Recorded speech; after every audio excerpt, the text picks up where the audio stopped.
Yes. Okay. Okay.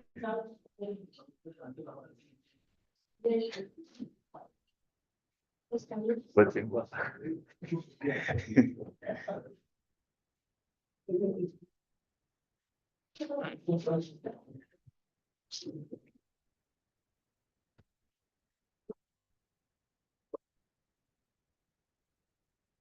Yeah, good morning, everyone. Welcome to Kevron Group. We didn't want to start without having most of our panelists present. So in the next 10 minutes, we'll start the live event. Thank you for your time and your patience.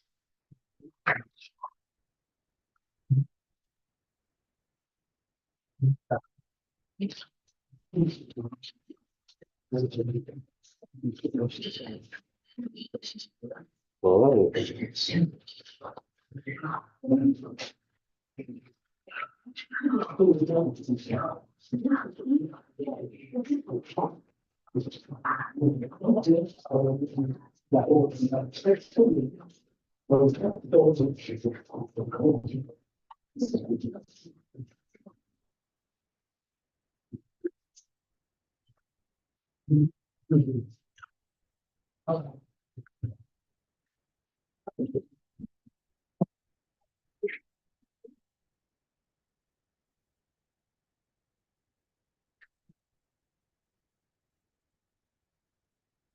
And I would love to do like this. No, that's fair.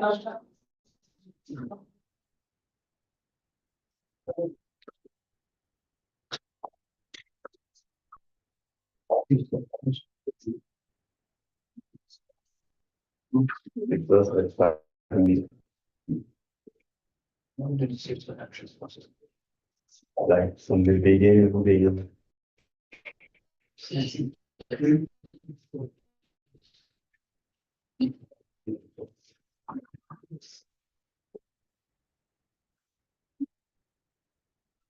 Good morning, and welcome to Kevin Group. My name is Olufile Adewale, and I'm the head of media and public engagement at Kevin Group. So you're all welcome.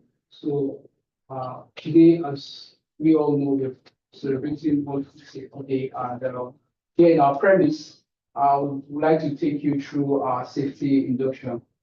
So I just want to assure you that our premise is very safe, but in case we have any form of emergency, don't pray for it, but in case we have any form of emergency, we can follow the emergency exit route, well stated on the doors. You will see it well stated on the doors, the exit route, and you all meet at the muster point. And the muster point, they will now do our roll call to check everyone that came into our premise to make sure that we don't have anyone still present in the premise.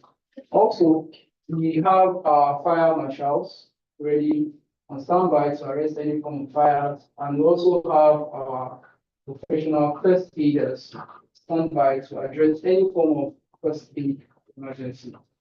Also, don't forget that our emergency numbers to call is 767-112 in case of any form of emergency. You can always call to reach out to the nearest emergency center to address any form of emergency that might occur. Then also, for the restroom, to my left here, we have the one for the gentlemen, and beneath, if you go through the staircase and upstairs, there's someone who should direct you to where the female toilet is upstairs. So if you have any question, you're concerned about the safety or anything, please try as much as possible to call on me, otherwise our address, and I'll help you out. Thank you. yes. Thank you very much, Mr. Adewale, for that safety induction. All right, we're about to kickstart. Welcome everyone to this World Food Safety Day, a special day. I'm your host, Maiwa Hosseini, and I'll be taking you guys through the event for today. Today's topic or today's theme is centered around science in food safety. And the topic for discussion for today is strengthening food safety through science, training, and collaboration. A topic that touches each and every one of us every single day. Whether you're buying suya at your favorite spot or groceries in the market, food safety is something we rely on consciously or unconsciously, often without realizing the science and teamwork that goes into keeping our food safe. And as a company deeply rooted in QHSSE excellence, Kevin Group is proud to be part of today's discussion and the ongoing efforts to build food systems that are safe in Nigeria. Anyway, to officially welcome us to this beautiful event, I'd like you to invite with me the General Manager of Kevin Group, Mrs. or Engineer Yemi Fode Awode, to give us a welcome address.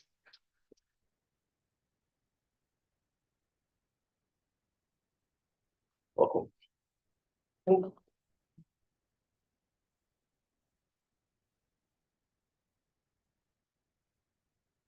Good morning, esteemed guests, colleagues, partners, and participants. It is my great honor and privilege to welcome you all to this important event in celebration of World Food Safety Day 2025. Themed Food Safety, Science in Action. Today is not just another day on the calendar.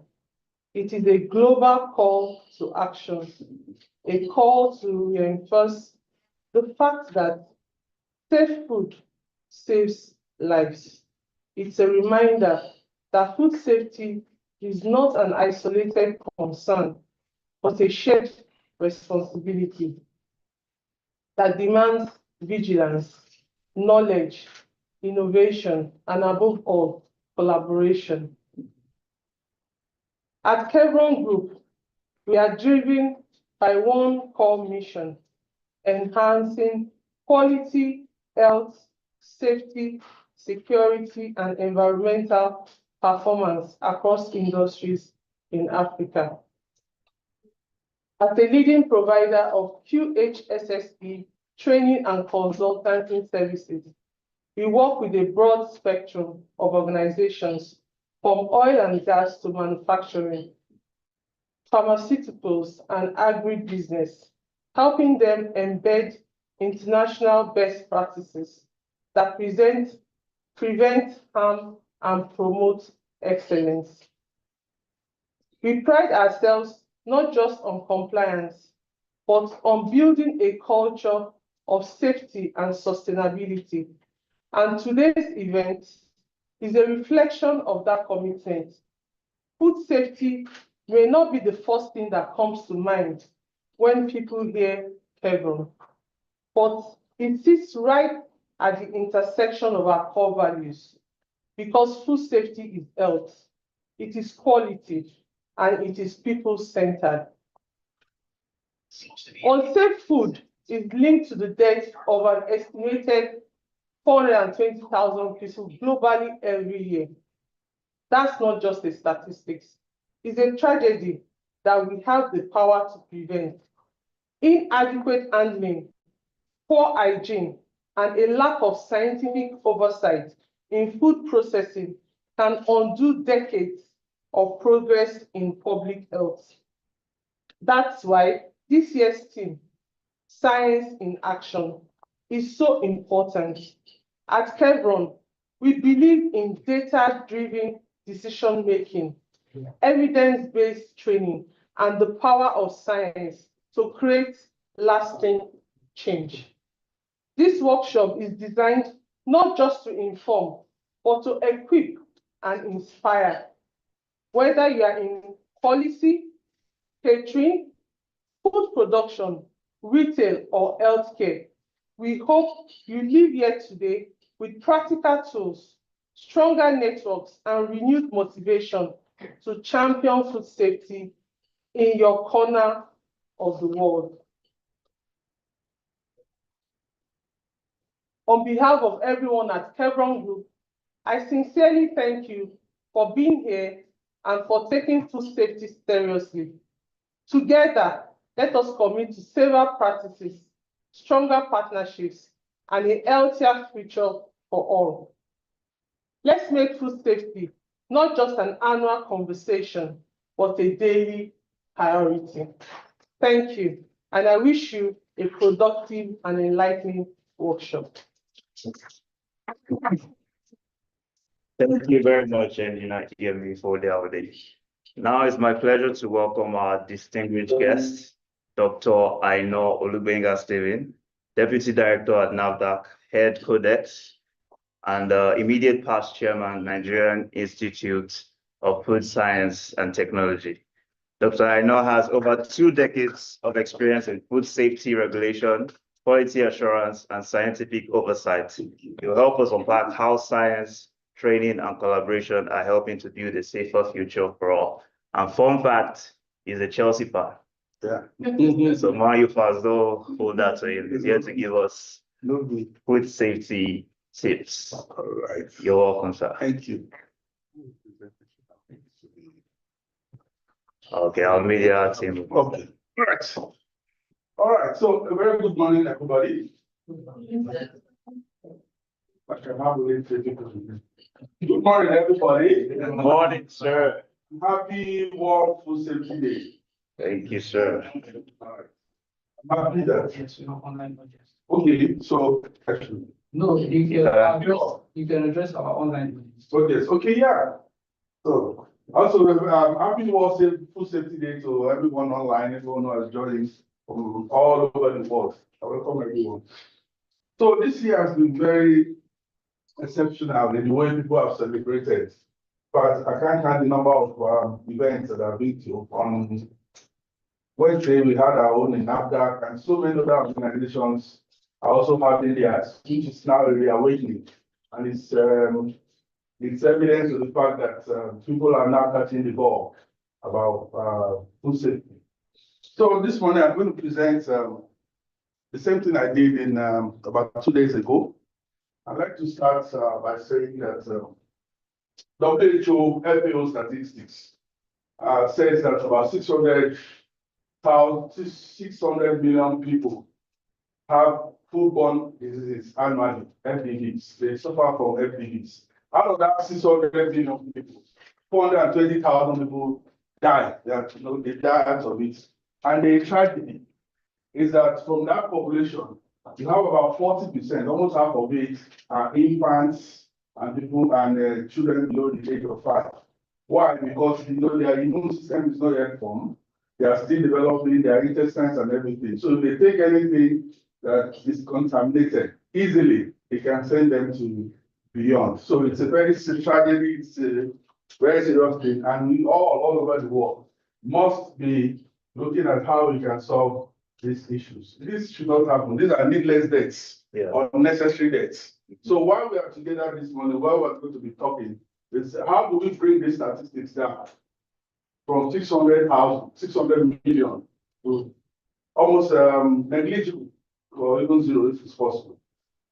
So let me lay some premises. Are we together? Yes, sir. We always say in food safety that food safety is what? No.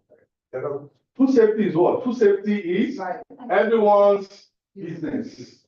Food safety is everyone's business. Food safety is a shared responsibility. It's not one person. I'm going to speak more to it. Everybody in the food value chain, every actor, even the consumer has a part to play in food safety. And also will say that if it's not safe, it is not what? If it's not safe, it is not. Recording in progress. If it's not safe, it's not food. What you're taking is poison. If it's not safe, it's not food. And so if you are taking food that you're not guaranteed of the source, you're actually taking poison. And that's why we always say that we have to be careful, because even in the pots, the way we cook, if the idea is not there, what they are doing is poisoning in the pot. It's not food. Once it's not safe, it cannot be classified as, no matter how attractive, no matter how sumptuous it looks like, if it's not safe, it is not food. So let me lay those premises. And it was the gentleman by the name, the Frenchman by the name John Anthony Brilliant. He said so many years ago, tell me what you eat. Tell me what you eat. Please, I want to make it as interactive as possible. So if you have one of these quotes, this format, tell me what you eat according to John Anthony Brilliant, and I'll tell you who you are. Tell me what you eat, and I'll tell you who you are. If you are somebody that eats junk food, always, I can tell you for free that you're not healthy. Yeah. But if you are somebody that lives organic, I'll tell you, yes, you're in the right place. You are what you eat. What you eat is what you are. Yeah. Tell me what you eat, and I can tell you who you are. It's not about your muscles, your 6 packs. It's about what you are eating every day. So we try to live very, very organic. And that's the reason why. That's the reason why you find that in the whole world, Japan, the Japanese guys they have the longest, they have longevity, the highest level of longevity in the world. In Japan, you find people live about 80, 90, 100. You can find 110. 100 is like a common thing in Japan. The life expectancy in Japan is about 80 years. But because everything in Japan is organic, the way they live is organic, what they eat is organic, Before the war started talking about environment and everything, because they can't actually started that conversation. Unlike Nigeria, what's the life expectancy in Nigeria? Yeah, I think it has dropped to 53. It used to be about 55. But 2 years ago, but I don't know about today, but I think it's gone down to like 53. Therefore, if you're over 53, you should be thanking God. That's you're still alive. You should be giving God praise. Or that's the life, that's central life expectancy in here. But in Japan, people live as old as 90 years is very common because of their way of life. They don't just eat anything. They're very mindful of what goes into their mouths. You have to be very, very careful. And that's why we say that you are the gatekeeper of the mouth. Say it somebody, you are the gatekeeper of the mouth. What you eat is what you get. If you eat right, you live long. And so also is the reverse. So we are going to be looking at, can you go back a bit? At our slide, yes. So I just laid that as a preamble to my presentation today. And we'll be looking at the introduction to world food safety culture, the role of science in food safety, training for food safety, collaborations across the food chain, benefits of strengthening food safety culture, strategies to foster a strong safety culture, and conclusion. You know, many years ago, WHO and FAO came together to establish this June 7 every year. And this is about eight. This is the eighth edition that we are having every year. And has gone a long way to really the entire food scientists around the world. So we call the science. So this year's theme is food safety. Come on. Science in action. Is anybody in this room? Food safety. Science in action. So it further reinforces and embellishes the fact that science is the way to go when it comes to food safety. Everything you are doing every day is science, may not even realize it. What you are doing is science. Everything from farm to fork. Everything from farm to fork, science has to come into it. Into even how the farmers produce what they are producing, science also has to come into it. These days we have been talking about pesticide residue. The way the farmers apply pesticides, a whole lot of these things also they're able to apply science to it. Because when you apply pesticides, it's not just to go and pour pesticide.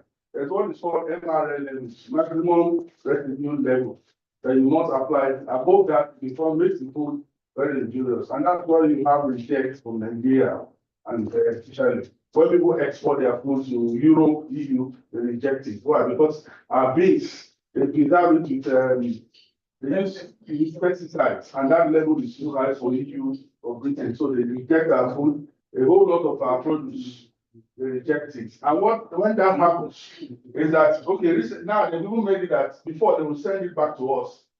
You know, I'm from NAFDAC, so we deal with this all the time. But now when your produce is rejected, they'll destroy it over there, and then you pay for the destruction. So not only that you are losing your destiny, it's also an economic loss.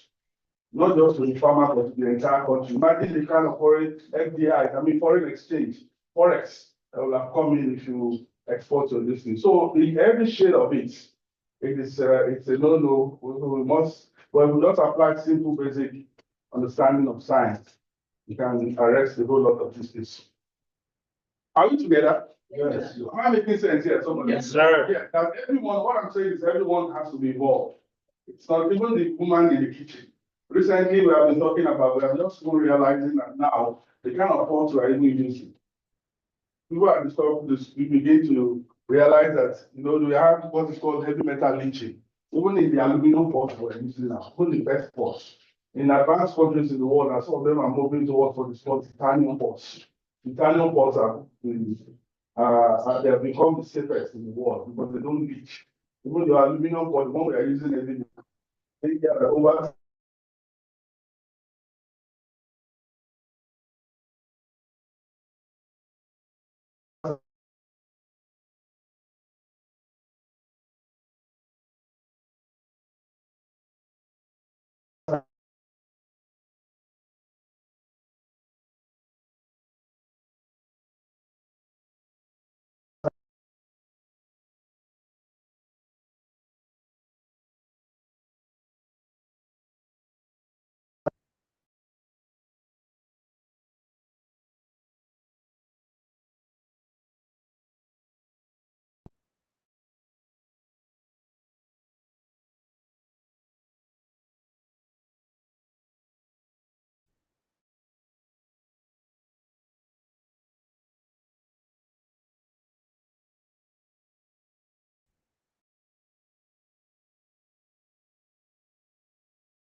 Good morning, host. Sorry to interject, but we can't hear the speaker anymore. I think there are a couple of comments a couple of chats in the comment section.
And all those defining food that are spoils or these are things that these are challenges that can cause serious foodborne illnesses.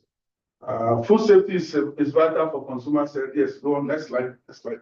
A strong food safety culture ensures that everyone understands their role in maintaining food safety. Safe practices, very, very important, are consistently followed, even under pressure or during peak operations. When it comes to production, there's no compromise. You must follow the best standards of practice. In our own, in science, in our own listing, we employ what is called good practices. Have you heard of good manufacturing practice? Yes. GMP. The GMP must be top-notch. Good hygiene practices, good agricultural practices, good storage practices, good distribution practices. So those practices are international practices that is recognizable everywhere in the world. We must employ it. There's no shortcuts when it comes to food safety.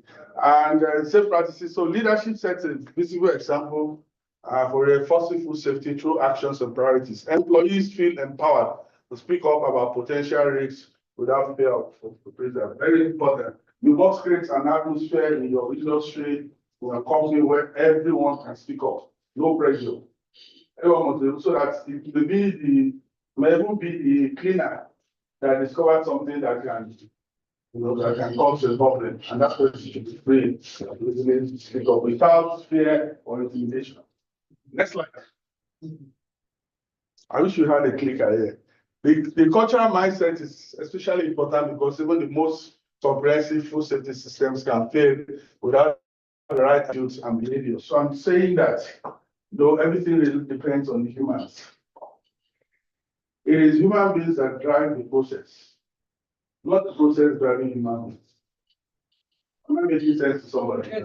You can have the best HPLC machine in the world. You can have the best AS machine in the world. You can have the best conveyor machines for your production.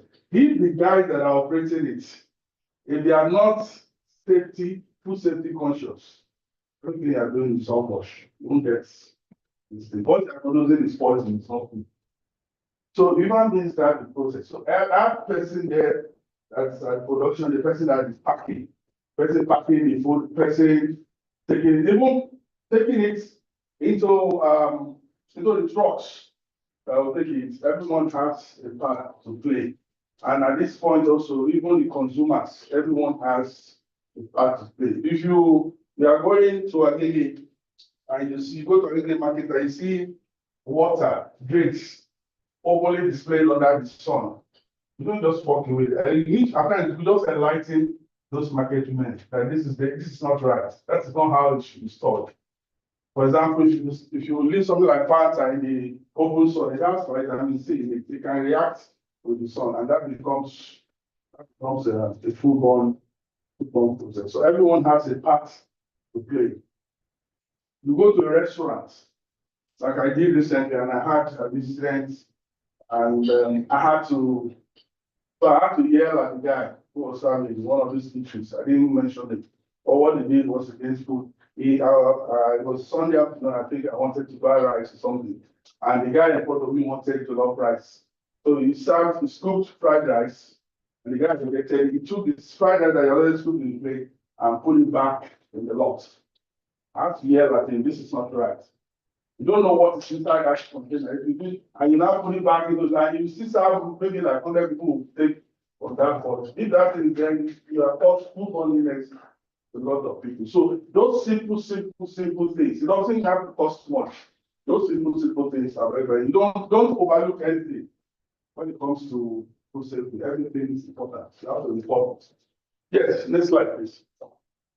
The role of science in food safety. Science plays a critical and foundational role in prevention of foodborne illnesses and the development of robust food safety system by leveraging scientific knowledge and technological innovation. She has said it has to be data-driven, it has to be evidence-based, it has to be evidence-based, data-based, it has to be science.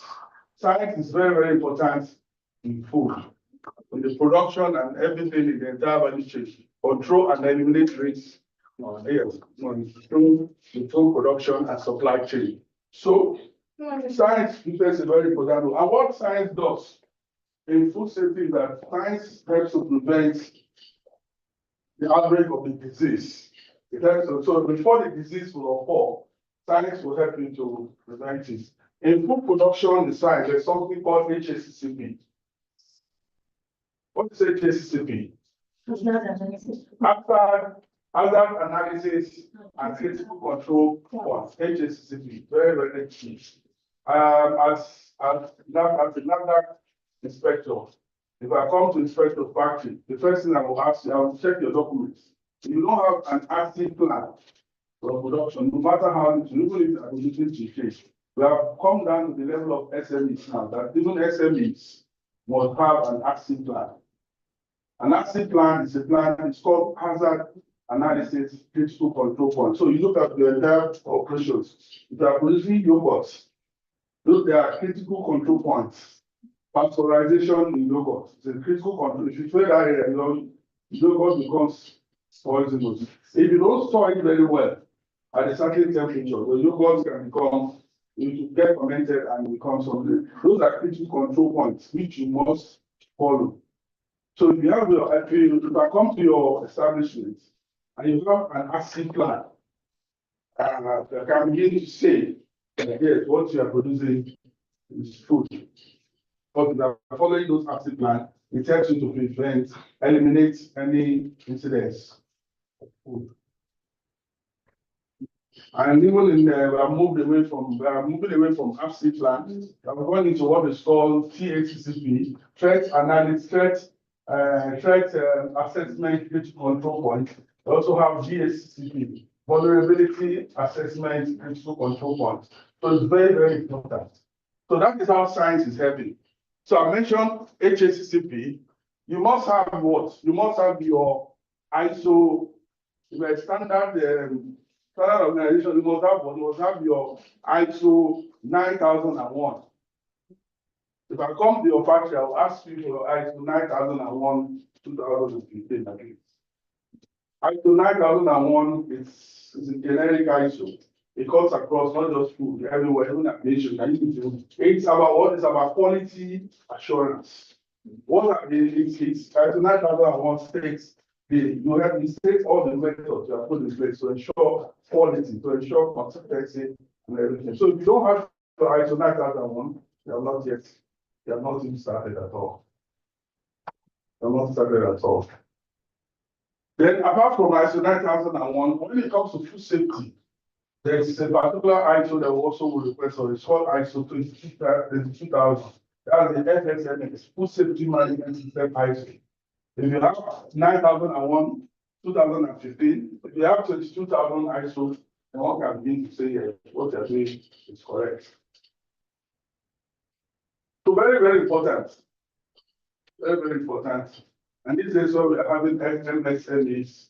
We're also encouraging them to embrace these ISOs. Rather go for training. Even if you cannot afford it in terms of certification, go for the training and have it. You must have systems in place.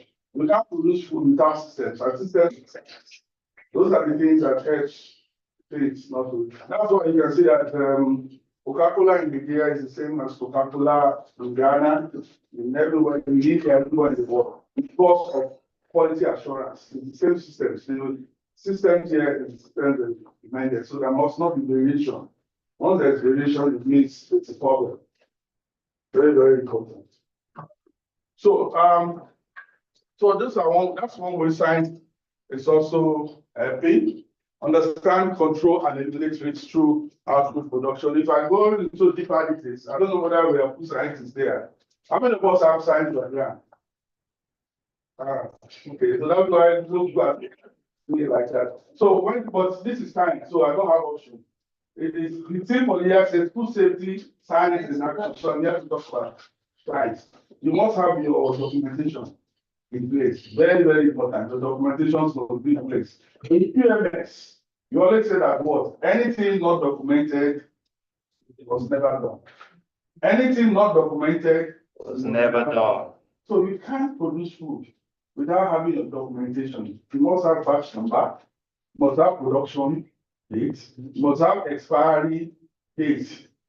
You must have this is the date you produce it, how the batch formulation and everything. Those things are very, very important. You must keep records. Record keeping. When we go out to inspect, those are the things. You must have your record keeping properly in place. You can't be producing and not have records. Very key. Your SOPs. What are SOPs? Standard operating procedures. Yes, you can span. Your SOPs, your manuals, your procedures, your training plan. Your training plan for how do you train? Do you even train your workers at all? You can't have workers and just leave them, just employ them and leave them like that. You must be training your workers. In NAFDAC, we insist that you must have at least two trainings every year for the workers.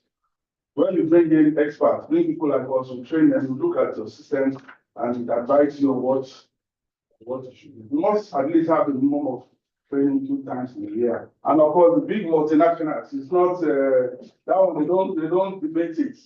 They travel abroad to do training. Training is the normal thing in Coca-Cola, in Nestle, in all these places, they train. Training is the normal thing, the way of life there. And so what they are doing, when they are training, is that you are bringing your people up to speed in science. It often says that there's saying that if you are not updated, you'll be what? Updated. If you are not updated, We are updated. Science is not static. Science is what? Science is dynamic. Things are changing every day. The method we were using yesterday is not the method we will use tomorrow. And people are discovering more things every day. For example, now where I'm in milk. Many years ago, we're not checking what is called melanin. But now, if you want to register milk with NAFDAC, you have to check, does it have melanin? Once it has melanin, you can register it. There was a melanin incident breakout. It was discovered about 15 years ago that some of the milks have melanin and those were killing children. A lot of children died as a result of melanin. So if you bring a milk that has melanin content in it, we can't register it, we not register it. A whole lot of things. Allergy is part of it. Peanuts. Some people are allergic to peanuts, isn't it? Yes. There was a lady who was a very possible example. A lady in the US took peanuts, died out of it. There's several allergies. Meat has allergy. This one, several foods that are coming up with allergies. GMOs are part of it. GMOs is another level of science, and NAFDAC insists or Nigeria insists that if you are making a food as a GMO, one of our regulatory measures is that food, there must be full disclosure of it. there must be full disclosure. We're not saying don't use GMO, but there must be full disclosure. So that if I go to SPA or something, SPA must, and all they must have the share for GMOs and have the share for organic. So it's not there for the consumer to pay. But the consumer must know that this food is genetically modified food. So those things are very, very important. So that is science playing science and action. So we cannot do anything against science, but move with science. Science is changing, science is dynamic, and every day, a lot of things are happening in science every day. I was in Landmark about 2 weeks ago, and there was an exhibition. I saw a company that was selling a device called FoodScreen. That device can bring in near the food and it can detect all the allergies. That's the library of all the allergies for peanut, for everything. So if the food has allergies, it will detect it. So even if the consumer is trying, if the producer is trying to hide it from the consumer, once you bring that device, it shows the allergen, it shows the content. And so that's another level. We are even now saying, let's put the power in the hand of the consumer. So let the consumer see what he or she is buying.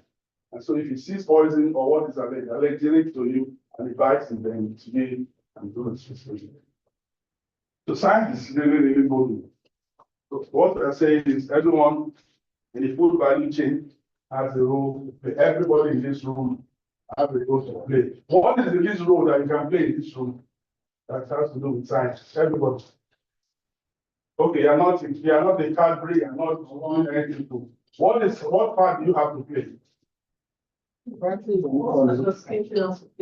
Ma'am? A lot. Okay, just tell me, Abby.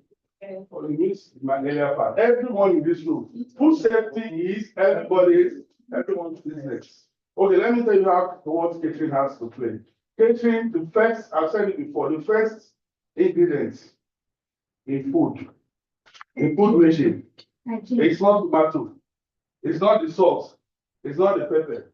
But now say the first ingredient is hygiene. Hygiene. So when you get to a kitchen, you are not even first looking at, you are looking at the kitchen clean, is the pot and all those environment, thank you. Everything must be clean, free of contaminants. Because before you came, we have all agreed that if it's not safe, it's not good. So it must be everybody has. So in this room, everyone, the least you can do is personal hygiene and cleanliness. Let's say it together. Personal hygiene and cleanliness. You can't go near water without washing, without food, without washing your hands. You must wash your hands. It must be anytime you want to eat, no matter even if it's food, you have to wash it and wash your hands. That's the least you can do. So everybody, so the market must embrace personal hygiene cleanliness. Don't say because you are buying a mango and it looks clean. You can't see, can you see pathogens? Yeah. There are nothing you cannot see with your eyes. But just simple washing it with water will wash away those pathogens. You can't see it with your eyes. So even if it looks very clean, and that's why we have to say that no matter how attractive that food is, you may be a 7-course meal and it's not safe, please don't take it. Once it's not safe, throw it away. It's not safe. It's said that what America wastes of food every year is enough to feed the whole of Africa for 1 year. That's the waste. What the waste is enough to feed the whole of Africa 1 year. And I used to wonder why they doing all this, but I've now come to realize that they understand what is called food safety. So even if you are taking a portion and what they have is so much, don't keep it. Most times they throw it away, but they realize that's good food safety. But here you find somebody who cook food today, is still keeping it 1 week. That food is still there, keeping it, taking it, and at the end of the day, if that food there's no reason to have developed microbiological microbiological pathogens. And they say they are somebody else. It's not. They are the one who is not We give that yourself. Tell me what you need. I'll tell you. Tell me what you need, and I'll tell you. Nobody, no eat, you say, if you don't eat right, if you eat poison, then you know, most people are not going to survive it. This woman in America, just simple peanut that she ate, small peanuts, she reacted to it. She threw up and started throwing up, and before she could get to the hospital, she died. 600 million people annually every year suffer from foodborne weaknesses. 420,000 out of that 600 million, 420 million out of that they die of food poisoning. Maybe not use our mouth to cause our own deaths. Go on. Application of scientific principles to prevent foodborne FDDs, foodborne illness. Scientific principles such as microbiology, chemistry, and food technology applied to identify hazards in food production, e.g. pathogens, toxins, allergens.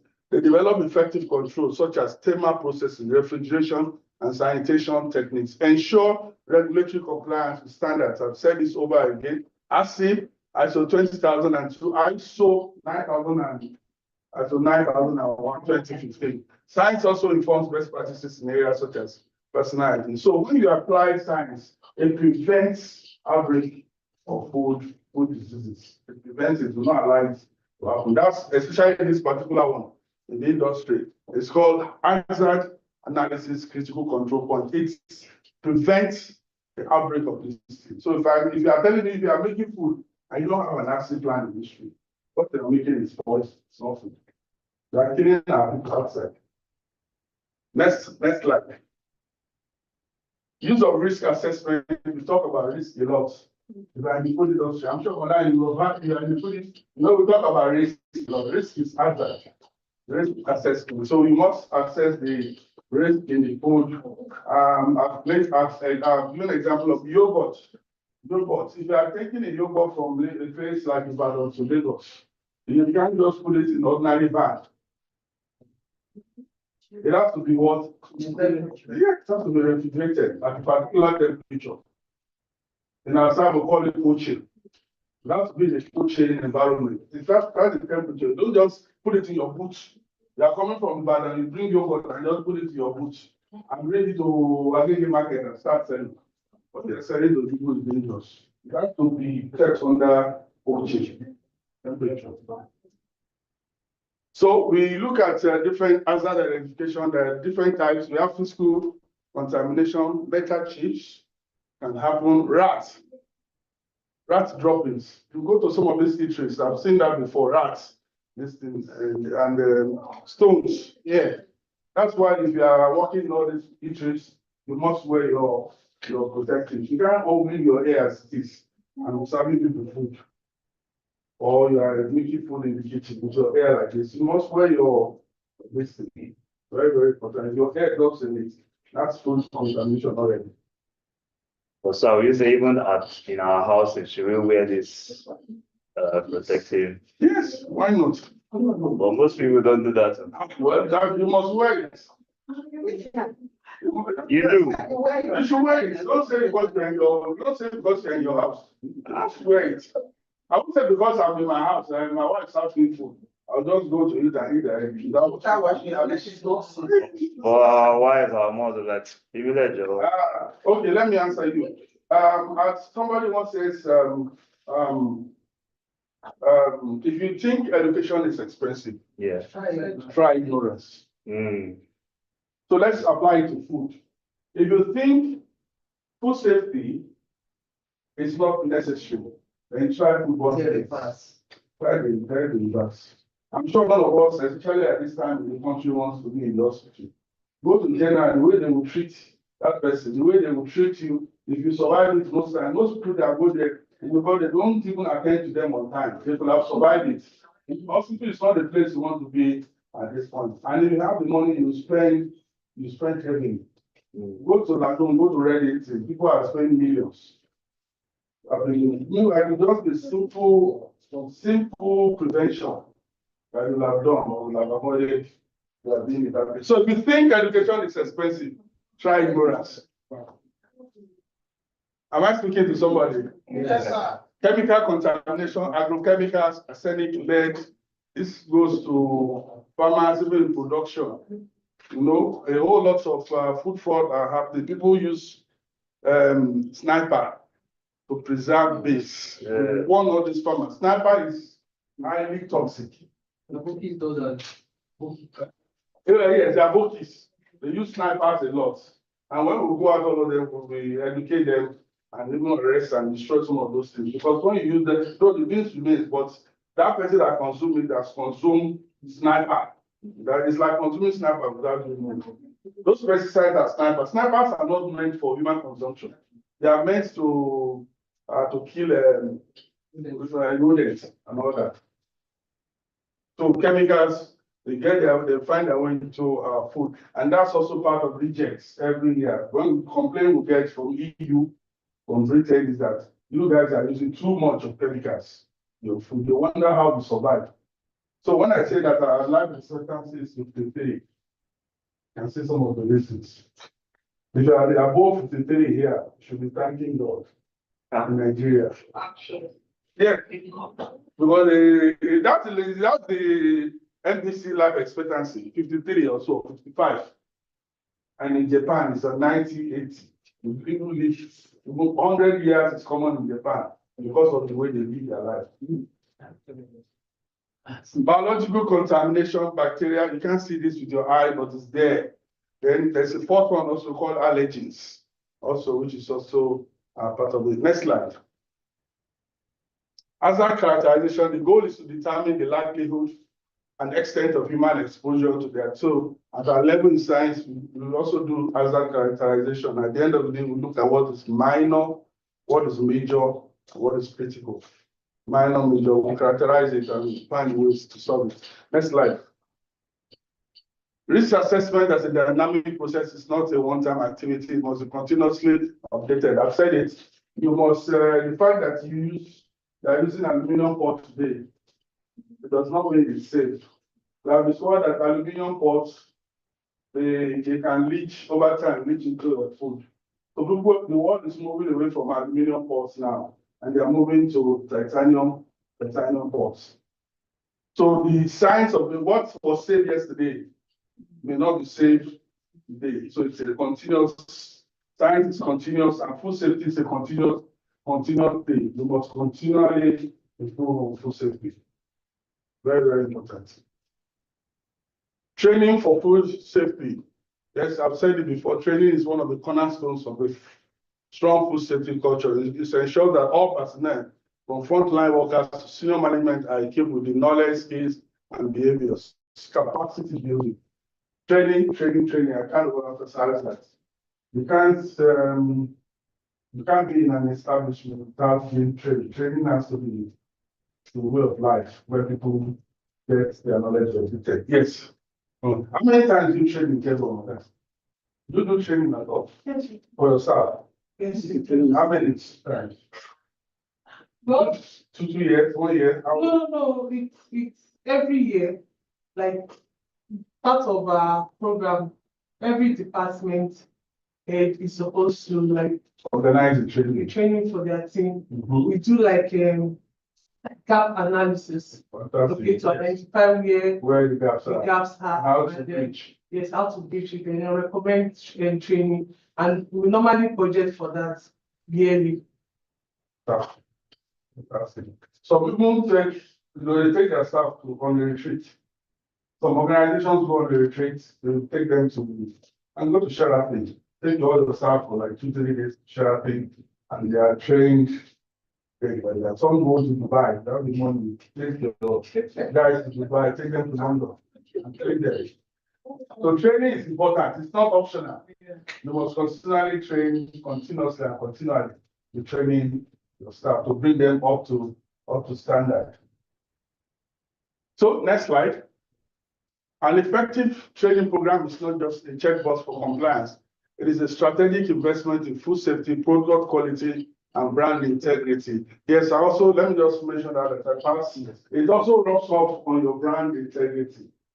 If you don't have this culture of food safety and your products are always failing, Okay, let me even use our own as regulators. There are some companies that come to us that we can, when they submit their products, we don't do much checks. We don't do, because over time, they have become companies that we can rely on. You know, companies like a Cadbury, if Cadbury submitted the product, you can almost be sure. We do still do our checks, but we don't go the full hog of it. One question, next week. But if Chukwu and Chukwu from Onisha brings a sample to us, or additional from Ekiti, additional sons brings maybe Ghanaian product to us or something, we make sure we do the thorough, have to go through the thorough checks. That's called risk categorization. Okay. So it rubs up with your brand identity. When people know that you are known for quality, you have to sell your market, your business. You must never compromise on that. It transports knowledge. So collaboration across the food value chain. Collaboration. Everybody say collaboration. Collaboration. Cooperation. Everybody. WHO has said it must be a global collaboration for us to be able to tackle this one. You can't bring 600 million down to 100 million if everybody in the world is not part of that process to solve the problem. Everybody has to be reached, only those of us in this room. What if everyone is doing is part of solving the problem, isn't it? Yes. At least I've learned something from me this morning. Yes. So everyone is also solving, they're also solving the problem. So what I expect is that when you go back home, you tell your wife, please always wear this. You are my wife, oh, I like you, but try and you want me to live like 100 years from you now. Okay, I'll go outside and And suspend the house. I have to shoot the place. You tell her you want me to live like 100 years from you. So please let's adopt. So everyone here must also go away, and also not just to hear this, it's not for you to hear it, and it ends there. You apply it. So when you go to an eatery and you see unsavory practices, you stop. And if they are not cooperating, report to me, report to us. NAFDAC will take it up. If you see unsavory practices, you see a rat moving where they are serving food for the public, report it. Yes, please. Many now. And please go. And this incident happened last year, 2024. Yes. With perishable food. There are tomato, where the lady gave a review for their tomato containing. Okay. So the lady was arrested by, I think, the perishable type. I did not think now that took any. No, with tea. No, with tea. But that was a bit controversial. I know the case. Erisco and there was a very controversial case. Erisco is a very good friend. The man himself. They're giving us the bill of $5 million. And the thing is, when it comes to us, what they're saying was against the thing. yeah. You don't act on rumors. You don't just, and this is one of the problems we have here. A whole lot of content creators, influencers who just want to get, reviews and drive this thing. It's not like that. So the lady could not prove what she was saying scientifically. So that was why we did not really listen. The man actually had registered. That what she was saying was tomato mix. We have tomato concentrate, which is purely tomato. There's tomato mix. Tomato mix allows you to add other things, to add additives, sugar, even anything, vitamin C, anything you can add. That's why it's called tomato mix. You're allowed to add that. So she just picked up tomato mix and was making a fuse out of it. And when we registered, it was registered as tomato mix. You can add sugar, you can add salt, we can add plastic stuff. So there was no case. That was why she did not substantiate what she was saying. So it was like somebody was just trying to gain notoriety or popularity. So that was how. And the owner of Erisco, he himself is a troublemaker. We saw the way he took the lady down to the cleaners. Well, he said, I would rather die. He said he was ready to die than allow this lady to get paid. Even when she was pregnant, Even when she was pregnant along the street, the man said no, she has to go through the full, yes, hospital. Insure what you have done. The Owners already approved. Erisco has over like 200-300 workers. They have about 200 workers. It's a business that he has started since around 1980 or so. The business is over 40 years. I just go to social media. I want to give somebody what man has sweat for over 40 years. So no, you couldn't blame me. Especially when you don't have substance, you just want people to come around, just attention. You don't have any evidence, just want attention. So don't believe everything you see on social media. Most of them are creators who just want you to come and look at this thing. So everybody must be part of this. Everybody across in science, in food, we say from farm to fork. From farm to fork. Everybody in that food value chain was a part of it, from the farmer to the transporter, thank you, the transporter, to the handler, to the manufacturers, that's the industry now, every industry, everyone, and even now to the consumer himself. Everybody must be conscious of food safety. Very, very important. So it's a collaboration of the law. Next slide. From farm to fork, like I said, farm, collection center, transportation, processing, distribution, supermarkets. Even supermarkets have a role to play, isn't it? Yeah. Supermarkets have a role. If you're a supermarket in this country and you have expired products, you are displaying expired products. If we catch you, if you are displaying expired products and not catch you, you will pay through your nose. You'll be sorry you did. I know with our market, they place it on a different shelf. Yeah, it is transparent. Expired. No, maybe about to, but not expired. We try it in this country, except you don't get to sell expired products. And it's because most of us consumers in this country don't even know their rights. You can't try that in a place like the US. You will pay what you will pay for litigation when they sue you to court. If you are not careful, you may not. Some people have gotten 20 years. Big men, CEOs, 20 years imprisonment. It's not like that. They will be pampering you. You go to court. Court will give you sentence. They will pay damages. That company will close up, no matter how big. So they know the game. They don't joke with it at all. It's here that you can try to manipulate it because that people are monitoring the effects. But there you don't dare try. I think there is a problem within the expiring range because people find it difficult to really understand this use by dates and expiring. So there's always a condition around this. Use by dates before an expiring date. They are almost very similar.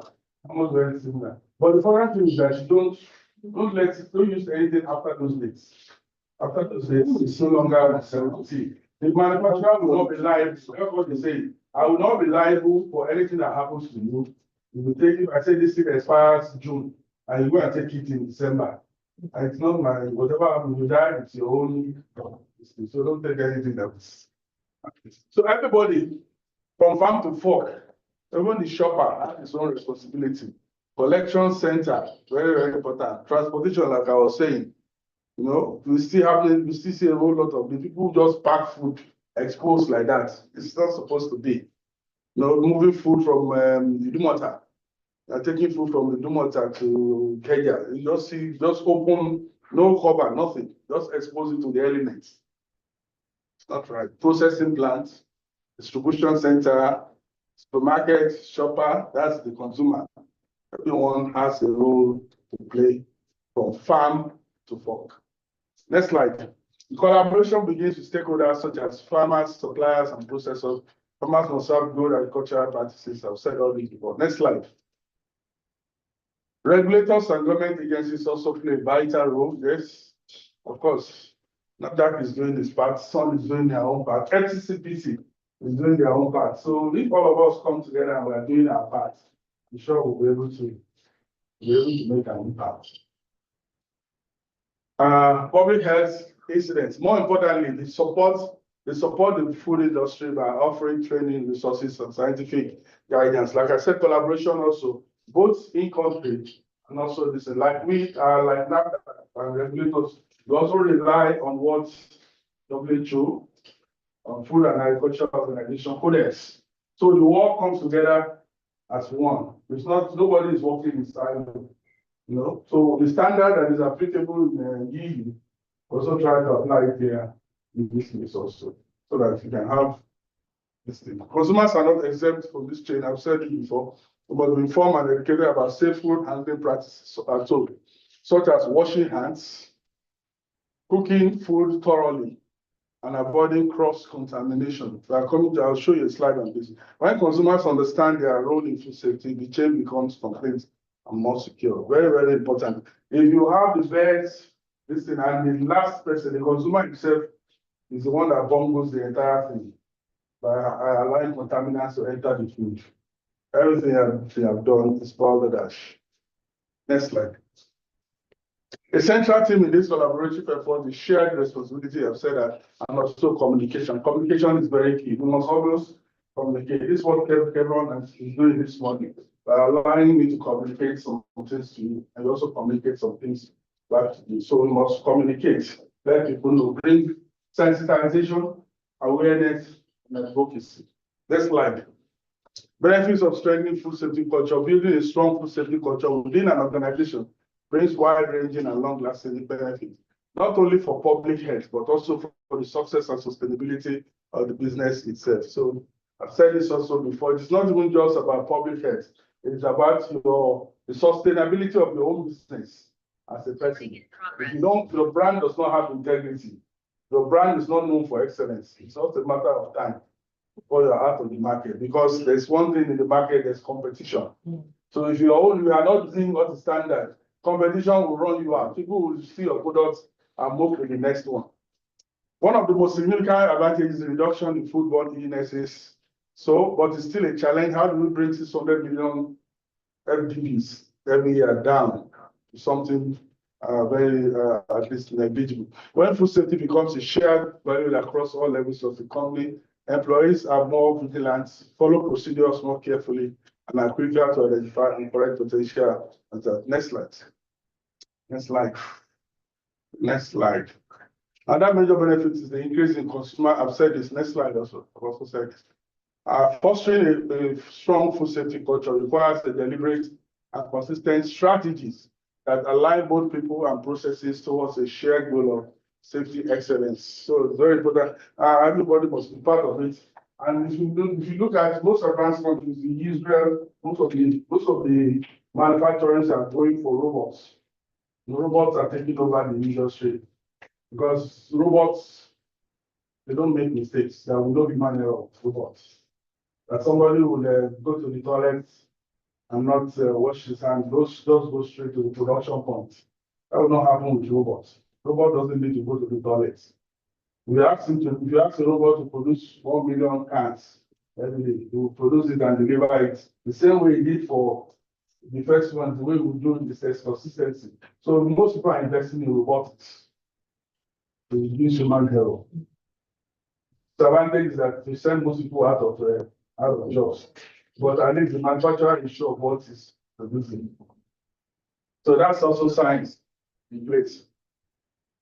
This commitment must go beyond compliance, showing that food safety is non-negligible part of how the business operates. Next slide.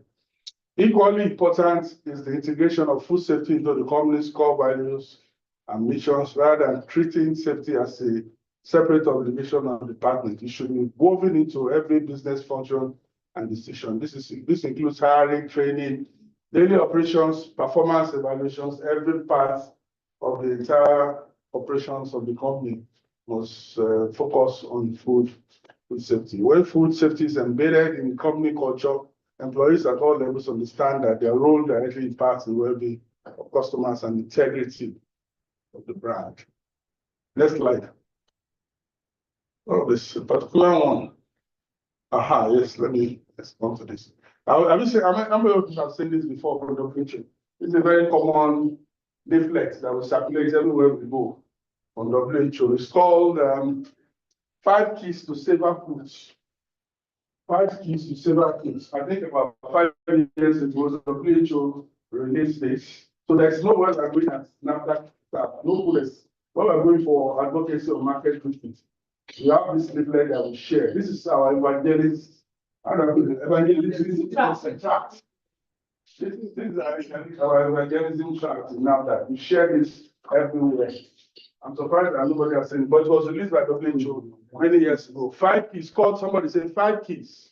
To safer foods. To safer food. 5 keys. 5 keys. To safer foods. According to WHO. Number 1 is keep clean. Keep clean. Keep clean. It has so many things under it.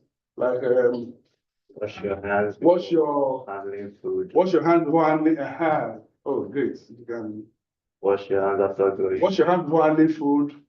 Wash your hands going to the toilet. Before going to the toilet. Wash and sanitize all surfaces and wash and sanitize all food preparation. Yes. Protect kitchen areas and food from insects, pests, and other animals. Fantastic. Protect kitchen area from insects, mosquitoes, and other things. That's number 1. Number 2, separate raw and cooked food.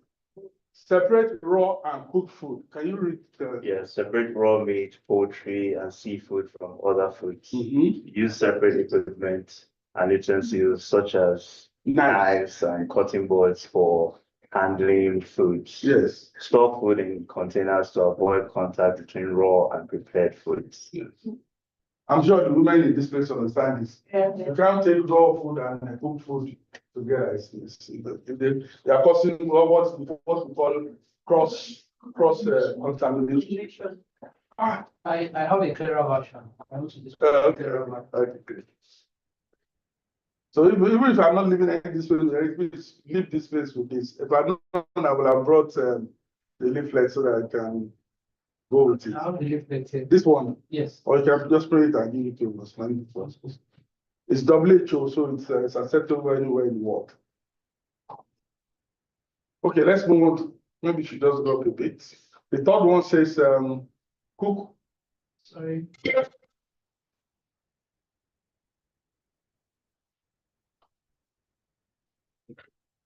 So just go back to that one.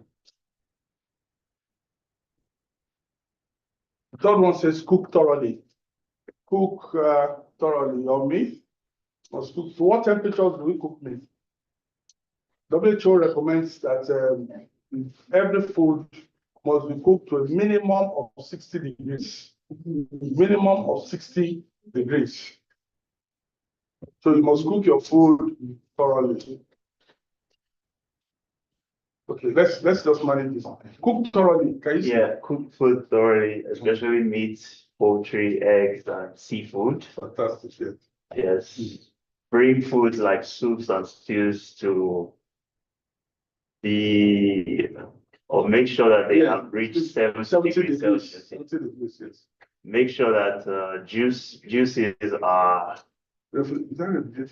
clear. Oh, what is that? Ideally use a thermometer. Use a thermometer. You can have a thermometer. Yes. Even in your kitchen, you can use a thermometer. What's that? The last one says reheat cooked food thoroughly. Reheat cooked food thoroughly. I hope you know that. I'm sure women, most of our women here, if you cook soup, you don't just you have to be advised to scoop it into as many. So it doesn't get so can't be taking it and taking it back. Not done like that. Then keep food at safe temperatures. Keep food at safe. Yeah, do not leave cooked food at room temperature for more than 2 hours. For more than 2 hours. Some people leave it in the morning and come back after work in the evening. I come and meet it. They are not guaranteed of it. Guaranteed. Yes. Yeah, refrigerate promptly all cooked and perishable food. Very below 5 degrees. below 5 degrees centigrade. Yes. Keep cooked food piping hot, more than 60 degrees centigrade prior to serving. Mhm. Do not store food too long, even in the refrigerator. Okay. Do not thaw frozen food at room temperature. Do not thaw frozen food at room temperature. And the last one, as I'm about rounding up, the last one is use safe water and raw materials. The easiest way to cholera is the water that you're using to cook. If your water is not clean, you are a candidate for cholera and waterborne diseases. So, and raw materials. Can you read that? Use safe water or treat it to make it safe. Yes. Select fresh and wholesome foods. Mm.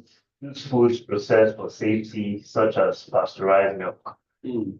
Wash fruits and vegetables, especially if eaten raw. Do not use food beyond its expiry date. Fantastic. Which you have said here before. Knowledge equals to prevention. I went to wait for. I saw an individual somewhere in Maryland, and it a private house. But what he invested in the treatment of his water was in millions.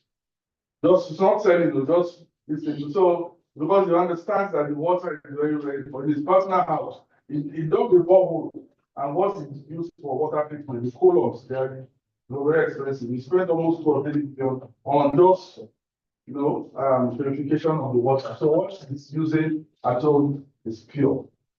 The water is not pure, the candidate for waterborne disease, cholera, typhoid, and all that. So I think that will be the last slide. I think that's my. Yes, that will be the last slide, I think. Yes, your conclusion. Okay, so my conclusion is.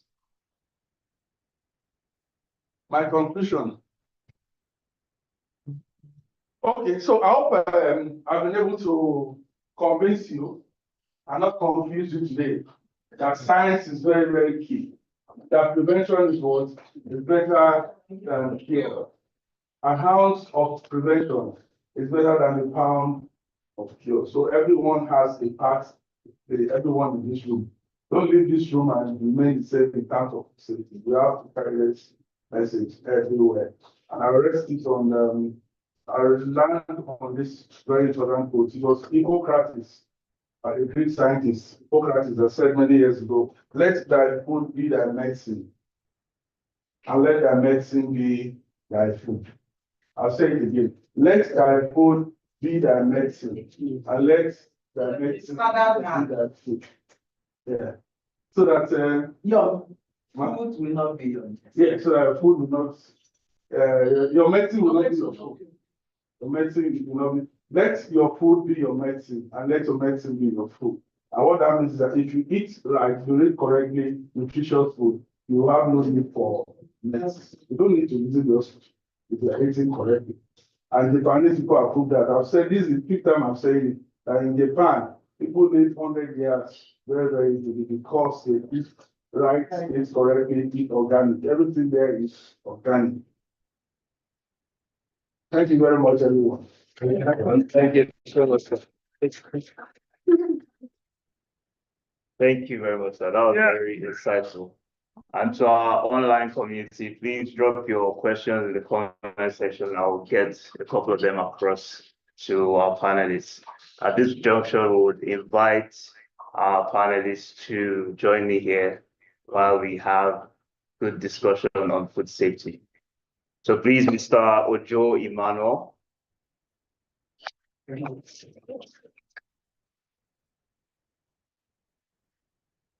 you. Mrs. Mary Jane Ugo from Novartis Nigeria Limited.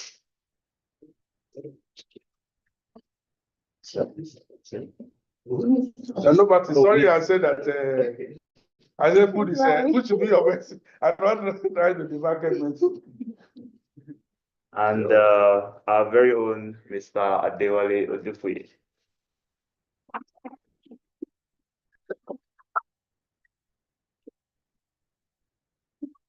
Yes, thank you very much. As we commence this discussion, I'll throw questions across the board. Please introduce yourself before you answer the question. Yes. So starting first with Dr. Aino. You were talking about food, the amount of waste in US. So for the religious ones, like in Africa, especially Nigeria, very religious, they'll say wasting food is sin. Especially our mothers. So how do we curb that? And make them see that it's actually for our health. Yeah, I think you have to come to a place of balance. You need to be able to balance it. They don't want food to be wasted. And you cannot at the same time now compromise food safety. So from the angle of science, people always say that once that food is not, doesn't have assurance of safety, the best thing is to throw it away. So you don't compromise on that, because if you don't dispose it of and eat it, whatever comes out of it will be more catastrophic. And food safety will say that a small mistake in food safety can lead to a heavy consequence, and that's what we don't want. So there has to be a balance in that narrative that I've given. Okay, thank you very much. This next question is directed to Ms. Mary Jane Ugbo from Novartis Nigeria Limited. So I'd like to ask, how does a pharmaceutical company intersect with the issue of food safety? Okay, before I take that question, just to add to what he said, that so there's a place for, like he said, balance, yeah. Rather than cooking in large quantities, you cook small.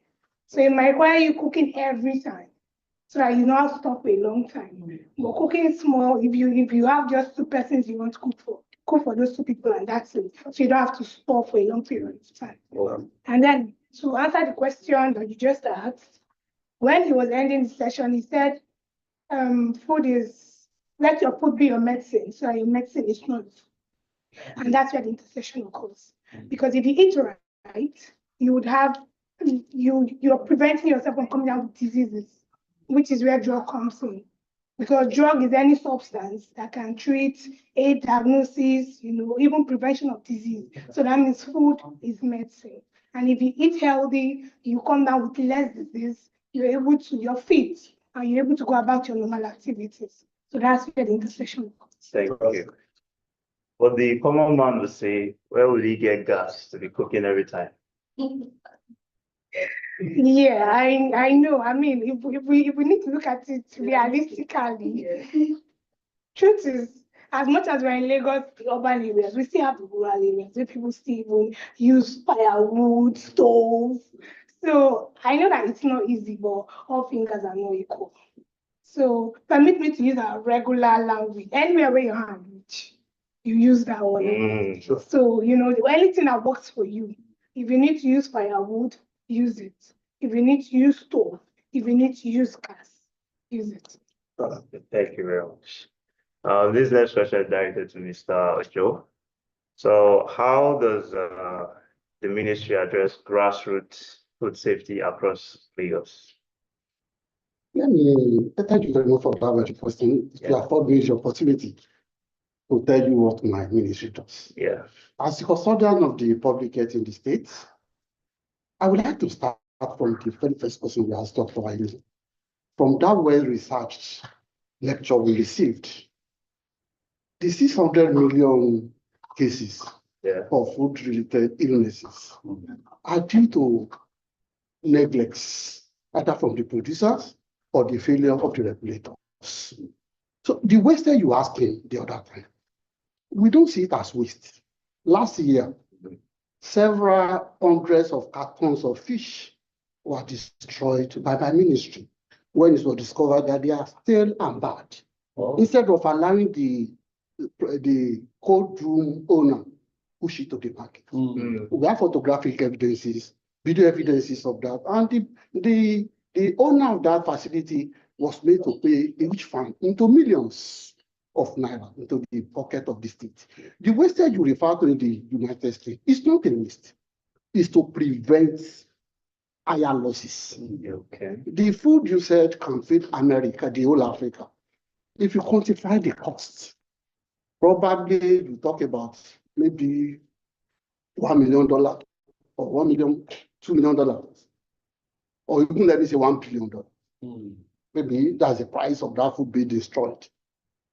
It's not a waste. Destroying it is to save hundreds of lives, thousands of lives, and millions of lives. In Nigeria or in this part of the world is where we don't pay much premium to life. In that part of the world, one average life worth more than $1 billion. Yeah. So destroy that food you are talking about is not a waste, it's to preserve life. Let me come to my question now. As the custodian of the public health and the state, when during the lecture, the well-researched lecture we just received, Dr. Ayumi make mention of HACCP. These are control mechanism in the state. We have inspectors that goes around the whole state every day, every week. As I'm talking to you, we have 4 teams on the field today. As I'm talking to you right present now. And we have a carefully packaged questionnaire. It's not a questionnaire, we call it checklist. In that checklist, we want to see everything. One of those things we want to see there is the HACCP plan. Yes. We have gone even beyond just having a plan. We have to audit that plan.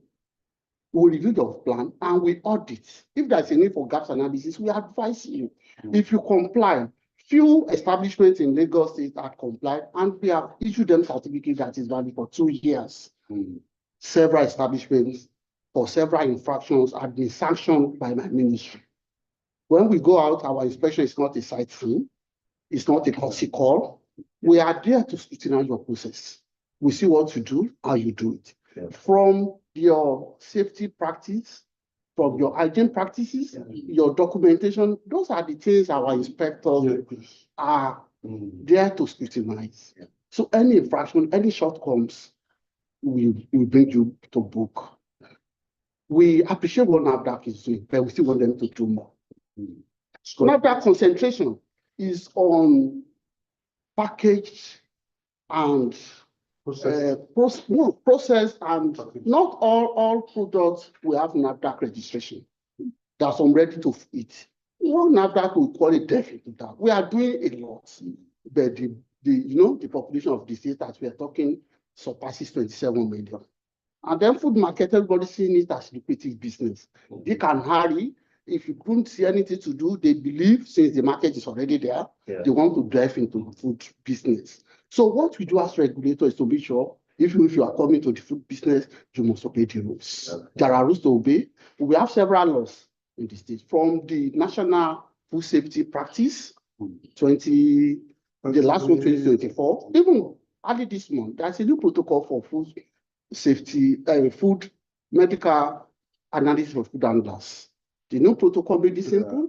And Lagos State, at present, as we're talking to you, we have an initiative we call Safe Plate Initiative.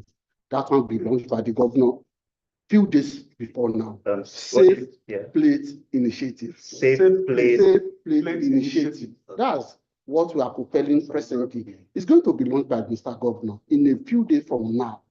That is going to even centralize analysis of food handlers, medical analysis of food handlers. Everybody participates doing food analysis. At present, it's all common. Maybe at the laboratory, Mr. Ojo laboratory, everybody tests. And some of these laboratories are not really running the test. They say we want to save ourselves. We know. But when this food safety, safe plate initiative come into place, we are going to refer them to designated laboratories. So we'll be sure that the tests you are running, they really run.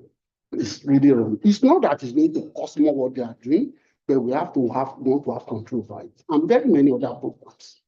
We appreciate what everyone is doing. Yeah. We are very happy to partner them. We have been partnering them. Even some of our staff are sometimes have run several trainings with organizations. Yeah. So we know what we are doing and we appreciate it. Thank you very much. Yeah. So quick questions, sir. Yes. Thank you. Is there any collaboration between the ministry and NAFDAC? Very much. Okay. Very much. Okay. On several occasions, we have met with NAFDAC. It may not be talked right now, but there in several engagements, we have invited, even in our own programs, we do invite NAFDAC representatives. On several occasions as well, NAFDAC do invite us for programs. It will not be Mr. Ujo, but somebody from our office will attend. We have a collaboration on it. All right. Thank you so much. This next question is for Mr. Adewale Odufie, our first aid expert. So I would ask, how quickly should first aid be administered in the case of food poisoning, allergic reaction? Oh, well, Mayo, thank you very much. You've actually failed to introduce that I have a background in cell biology and genetics. So when we actually talk about the impact of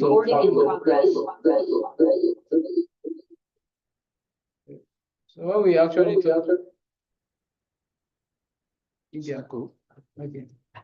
When we actually talk about the impact of pathogens on food, it's actually serious business.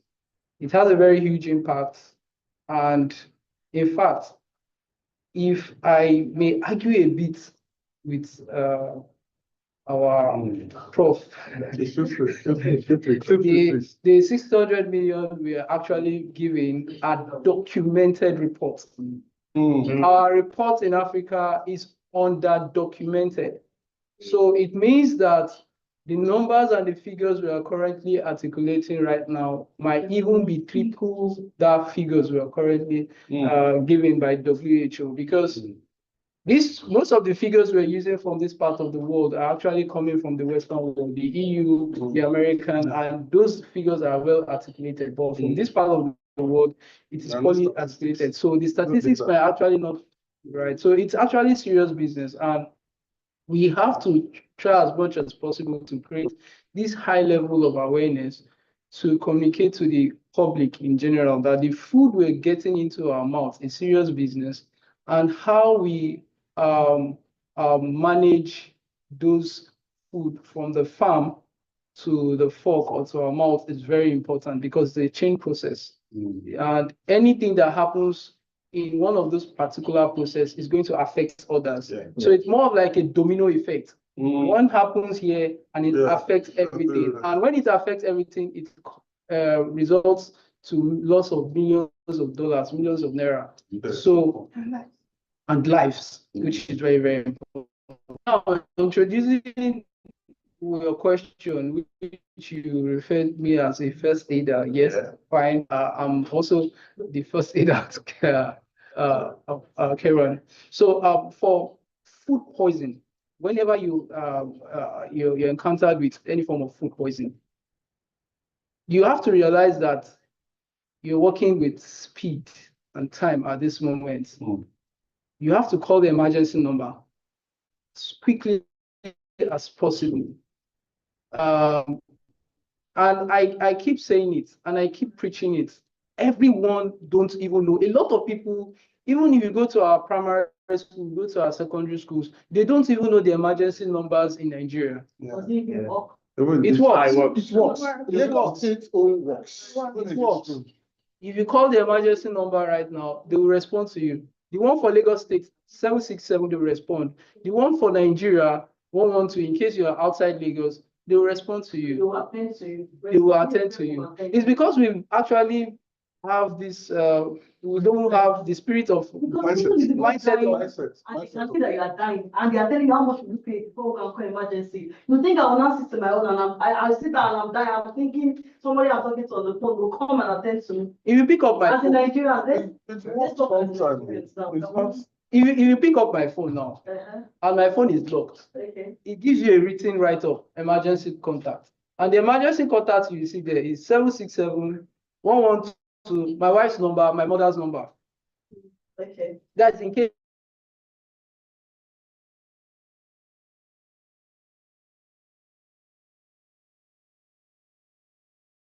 anything happens to me. So these are the kind of awareness, your swiftness in getting to hospital and getting that exact contaminants, because you as the first aider, there's actually nothing you need to do. You have to do more of a psychology, you understand, and you try as much as possible to get the person to the hospital and get the contamination vomiting. If you refuse vomiting, you might be making the situation worse. You understand? Try as much as possible to get the person, do like a reassurance and a psychological first aid, and get the person to the hospital. Get the food that was contaminated, because the antidote to that particular food poison can be dealt with within the medical environment. Yes. So I believe I've done justice. Yes, thank you. Yeah. Yeah, so, sorry, I'm a pharmacist. So, yeah, so just to throw more light on what he said. In the case of food poisoning, most times you need to keep the patient hydrated, because as subtle as the name sounds, it is very dangerous. A patient can move from, an individual can move from 100 to 0 in split seconds. So while you're trying to do the psychological management, make sure that that patient stays hydrated whilst in motion, or while you are going to the hospital, transit here to the hospital. So I just thought to put that out, because while you're doing the psychological thing, the patient might pass out because they're already stooling. So they are losing electrolytes. I think ORT is also. Yeah, in the place of, but if ORT. So as a first aid, you don't give any medication. You don't. So, yeah. In our bypass law, we don't give medication. Okay. Then the emergency number, excuse me for coming back to that, the emergency number we call, it's not good to put it to a trial, but I can assure you, 767 works every time in Lagos State. Lagos State invested in the emergency. We have ambulance services that is not, will not fail. It has not failed. But it is a crime to make a false call. You will be charged to call for that. If that, I mean, fast close to call now, they will respond to it immediately in Lagos State. 767 will never fail. Wow. And help will come immediately. Within minutes. Well, I can share my experience. I don't know if help eventually came, but I was passing by and I witnessed an accident. So I called 767. First off, they were not prompt to answer me. It took a while, but eventually somebody picked up.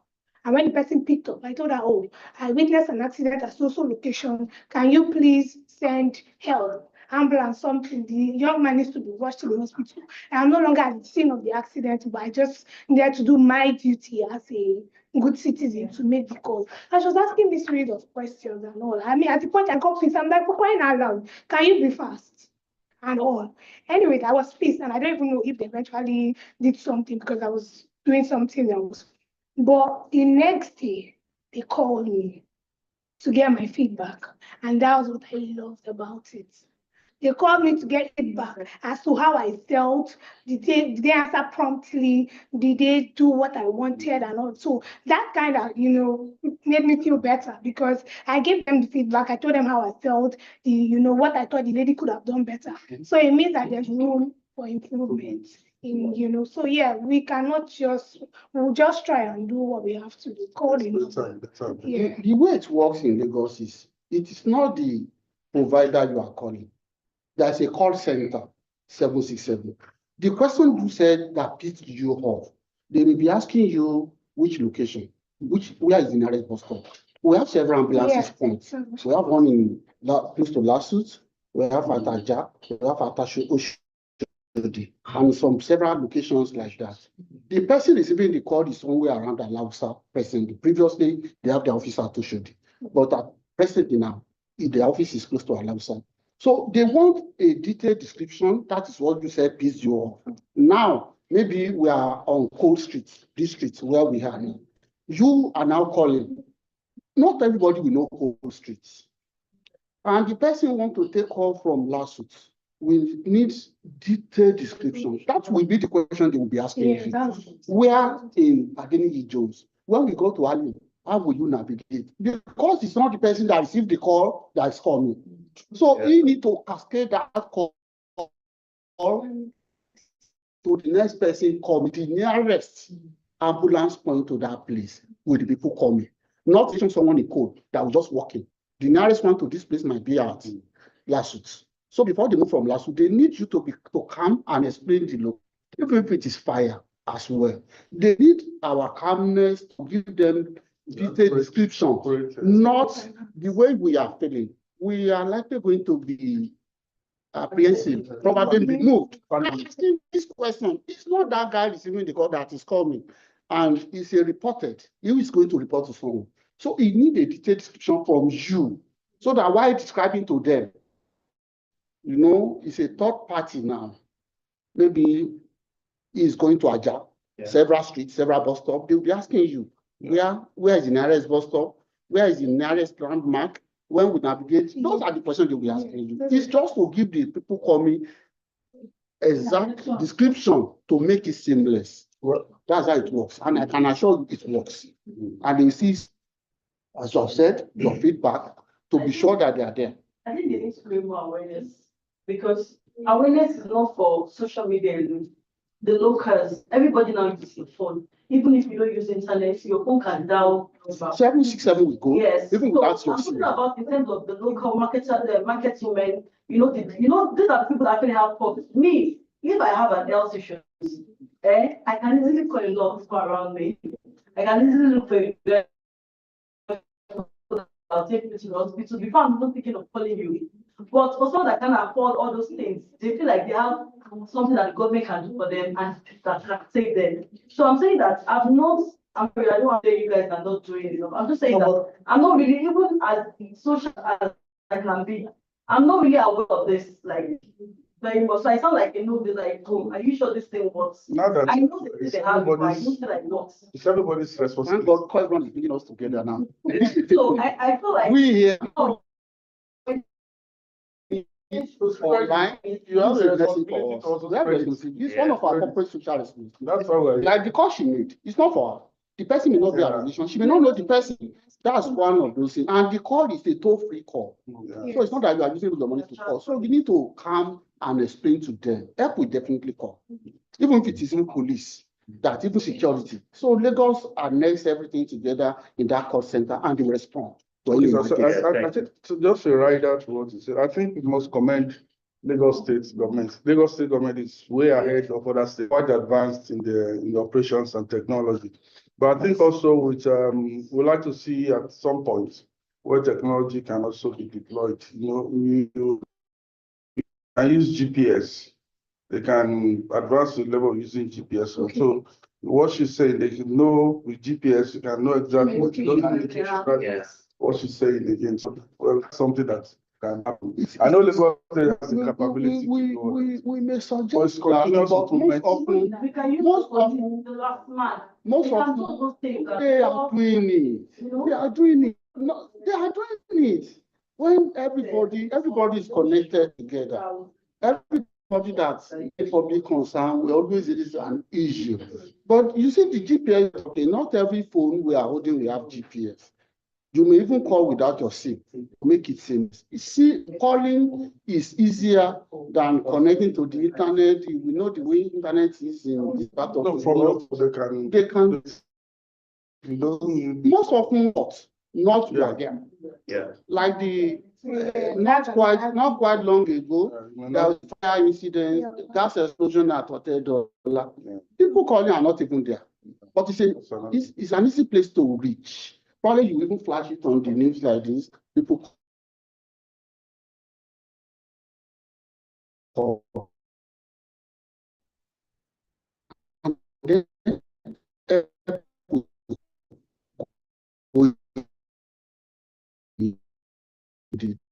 rely on GPS, we have not reached that level.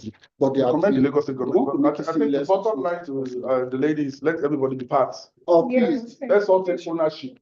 If we start with all of us, the 20 of us, yes. And everybody is and the people listening online, the whole Lagos will hear.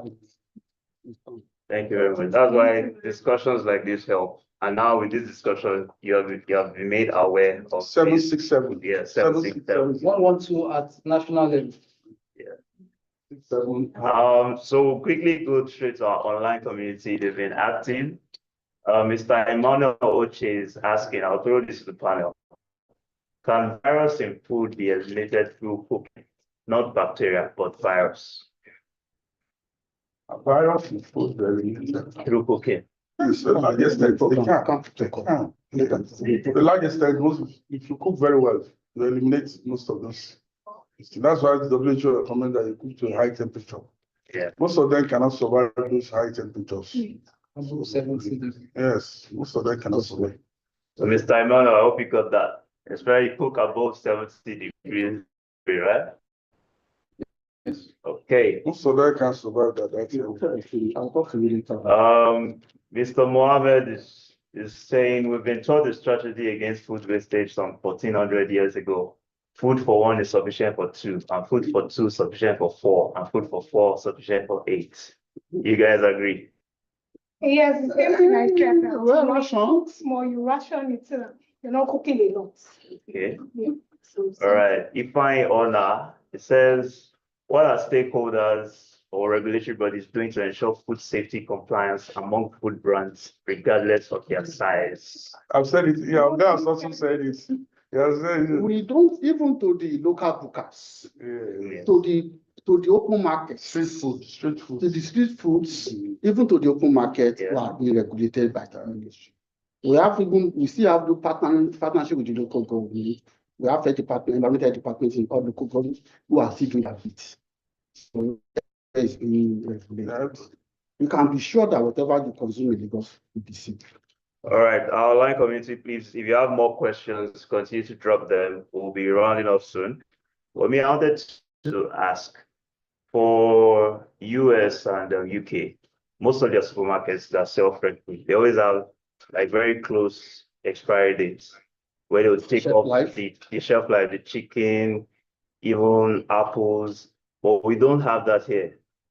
So I don't know how the ministry or NAFDAC would curb people selling food past a week or a month, because they have frozen food that people just Even after the expiry date or something. no, like when you go to the supermarkets in UK now, when you see the fresh chicken you want to buy, you see like a date, maybe 5 days ahead, that you shouldn't use it. Even when you get to the supermarket, they will have thrown it away. They bring a new stock. Yeah. So how do we curb that in our own society? Well, if you could maintain the cold chain, Dr. I know mentioned it in his lecture, the cold chain will protect the food even beyond the number of days. Don't let me quantify the days. What really matters is if some of these frozen foods are even imported. Most of the fish we consume are imported, some from the Netherlands, some from the island and Western countries. Before even the transport time, from Europe coming here, from the high sea coming here, might even surpass 2 weeks, at times even over a week. But if they could maintain the cold chain, the temperature, the cooling temperature, at the temperature below minus 10, minus 18, you are sure the food can be protected for up to 6 months. Even frozen food can be well protected for up to 6 months. So there's no fear. If the cold chain is not compromised, we are sure of the quality of the food.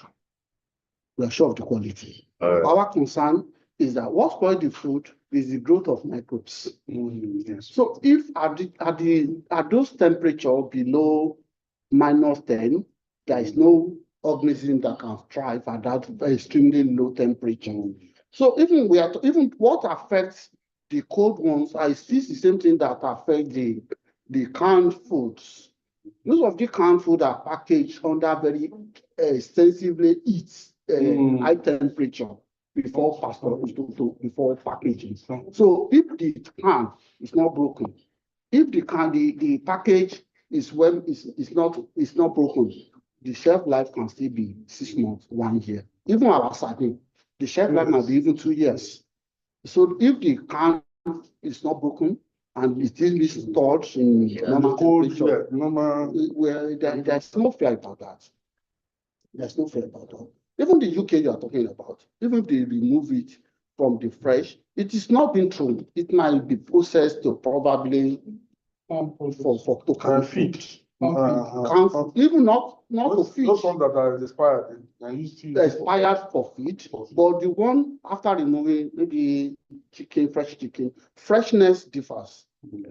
You understand what I mean? So if they remove the fresh one, at least it can convert to package and canned food.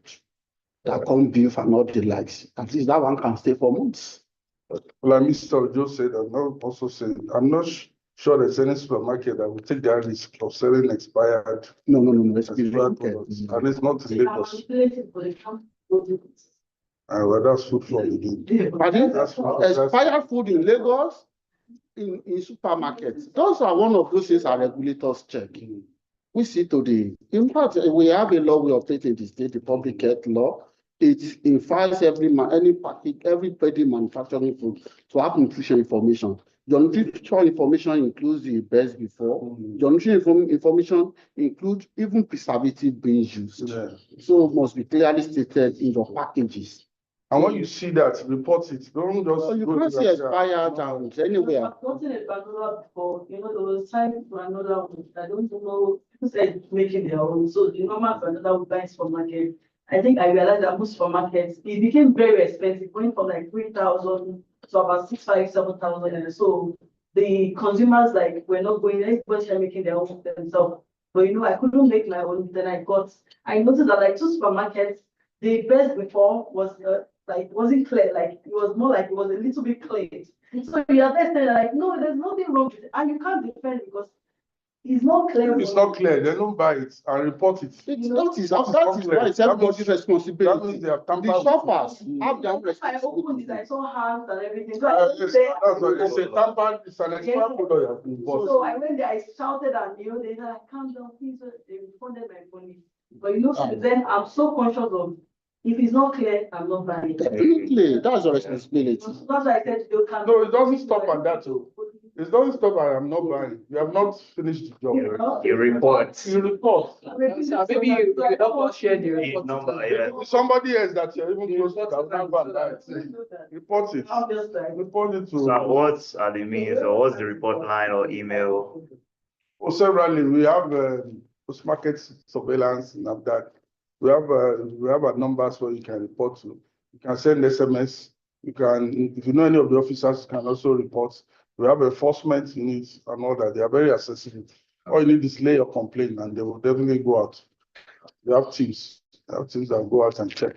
We have several complaints like that we have dealt with at the Ministry of Health. Even a very popular supermarket, cake shelf life just passed about 2 days and the buyer noticed that. So there's a confirmation within the cell. I know what they call it, sales girl who doesn't want to take it back. I want to do sharp this instead of her to. The person reported, and we took it up immediately. Not that the money was refunded alone, the buyer was compensated, and they were made to pay fines. Yes, so pay heavy fines. Heavy fines. We have been doing that. I don't want to mention their names so that things are. No.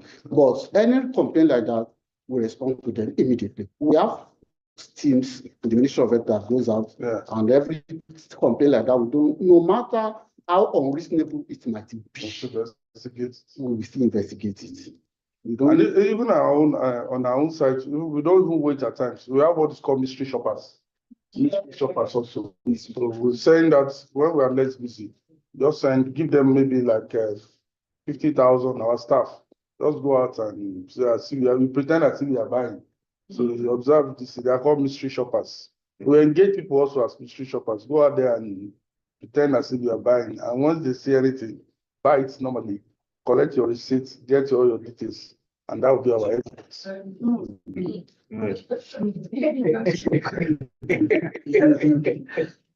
Hello, go on, just. Next day, you just see enforcement soldiers and everything in your place, and they will arrest you, and they don't even lock up the supermarket. We lock up. So is there a mail we can report to? Email? We need a mail. Yes. Phone number. Or can Google that? Yes, you can Google that. Okay, we can Google. Yes, it's on our website. Usually have mail. You have the mail. The Ministry of Health, food safety mail. Yeah. We have email you can sensors and even phone contacts. Okay. But I don't have to. But I guess. But there are people reach us. Then you we react to it. All right, a quick question just came from our online community on TikTok asking what are GMOs? Genetically modified Modified. organisms, sorry. Okay. Your question was answered. Furthermore, you were talking about hazard analysis and critical control points, even for SMEs.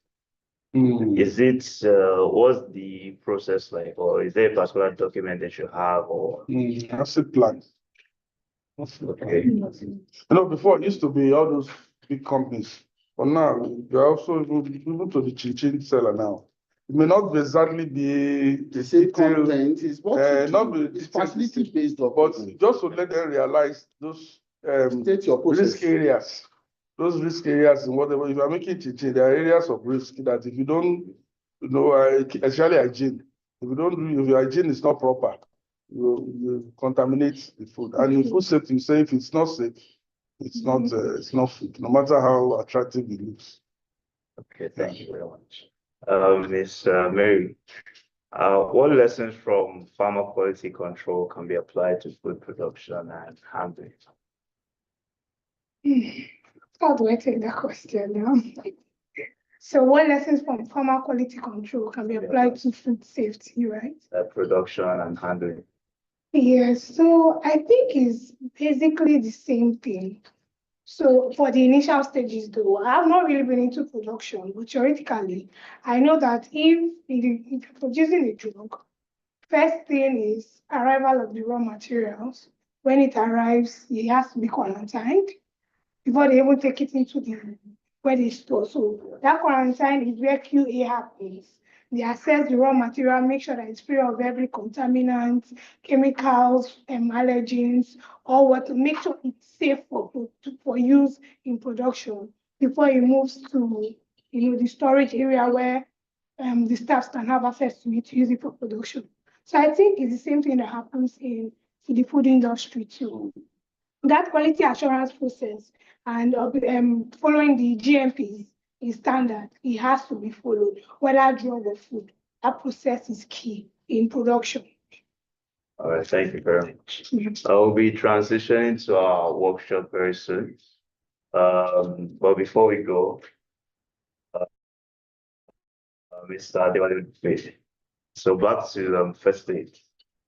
Someone is asking online, I think the person just joined.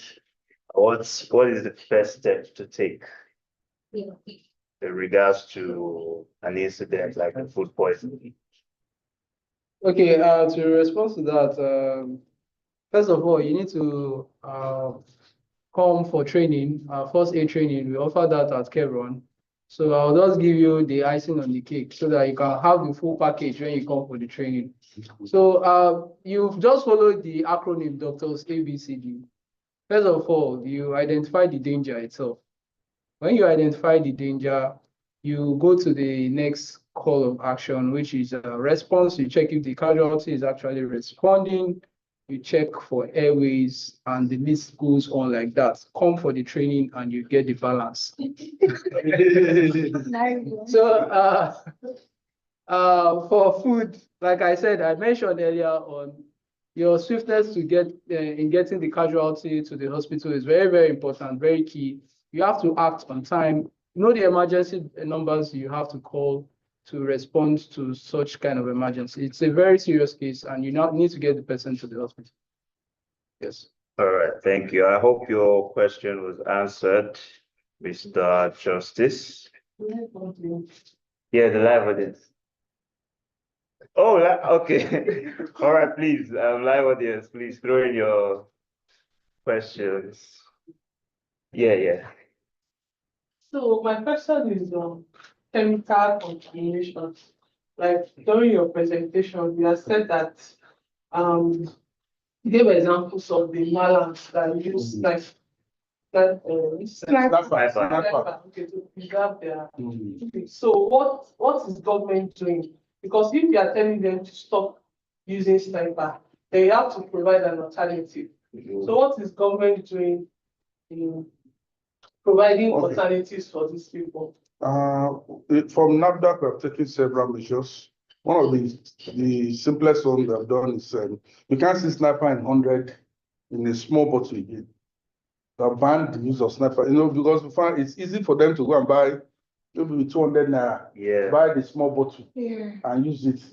So it's it has to come in this thing now. So and most of them cannot afford that. What they are buying may even be more than what they are going to. So that's one of the easiest ways we are discouraging. Then I think snipers, we have banned a whole lot of pesticides. We have banned them seriously. Pesticides that are all over the world, and all over the world, every day they are banning pesticides that they find that they're injurious. So we are also banning a whole lot of them. And then we're also restricting control to access to those things. Most of those importers. Now we have to give us your supply chain. Let's know who and who, when you even import sniper, who and who are you supplying it to? Are you selling it on Idumota? Are you going to sell it to Idumota market? If you don't have a credible source of consumption, will not give. So all those checks, so many other things that were put in place, but we try to reduce that. And also we now give them simple, most of those things, if you keep them very clean, and in the right, preserve, like Oga said, if you preserve it in the right environment, you don't need all those snipers. But if you see the way they are carrying it out in those wheelbarrows, those are not how you should preserve it. So they are very exposed to the elements. They can easily become contaminated. All right, thank you very much. Hope your question was answered. Yes. Any question from that? Anyway, that's what the workshop we have is for. So you can just jot down your questions. Our online community is still active and on TikTok as well. Now we'll bring this live session to a close so that we transition to the workshop. Those online will be continuing with our workshop, and this is where we end the webcast. So I want to thank the panelists for joining us today. Please just you stay on your seats, then we'll have them ask you questions, or we can even group you guys. So some people want to ask more detailed questions about their business and endeavors. Okay, but before we go, we'll have a closing remark from the head of our marketing team, Chevron Group, Ms. Shola Owode.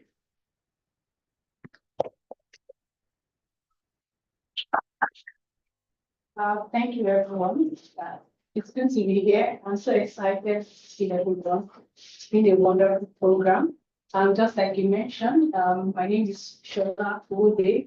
I'm the marketing manager and business development manager of Chevron Consulting Limited.